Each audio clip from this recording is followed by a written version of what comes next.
Hi all, welcome back to my mini vlog.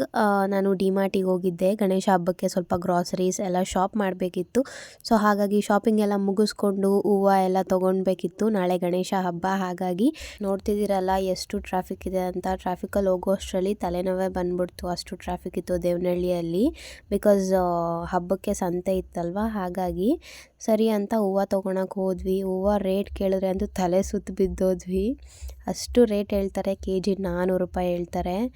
So ಅಷ್ಟೋ ಸ್ವಲ್ಪ ಹೂವು ತೊಗೊಂಡು ಮತ್ತು ತುಳಸಿ ಫ್ರೂಟ್ಸು ಇದೆಲ್ಲ ತೊಗೊಂಡು ಈಗ ಬೇಕ್ರಿಗೆ ಬಂದಿದ್ವಿ ಸ್ವೀಟ್ಸ್ ತೊಗೊಳೋಣ ಅಂತ. ಇವ್ರು ನೋಡಿ ನಮ್ಮ ಭಾವ ಯಾವ ಥರ ರಿಯಾಕ್ಟ್ ಮಾಡಿದ್ದಾರೆ ಅಂತ. ನಾನು ಹೇಳ್ದೆ ಇದನ್ನು ವ್ಲಾಗಿಗೆ ಹಾಕ್ತೀನಿ ನೋಡಿ ಭಾವ ಅಂತ. So coming back to the video, ಇದೆಲ್ಲ ಗ್ರಾಸರೀಸ್ ಎಲ್ಲ ಶಾಪ್ ಮಾಡಿ ಹಾಗೆ ಹೂವು ಎಲ್ಲ ತೊಗೊಂಡು ನಾನು ನಮ್ಮಮ್ಮ ಮತ್ತು ಮೋಕ್ಷಿತ್ ಎಲ್ಲ ಮನೆಗೆ ಹೊರಟ್ವಿ. ಟೆಂಪೋನಲ್ಲಿ ಬಂದಿದ್ದು, ಹಾಗೆ ಟೆಂಪೋಲ್ಲೇ ಹೋಗ್ತಾ ಇದ್ದೀವಿ. So bye, take care, see you in next vlog.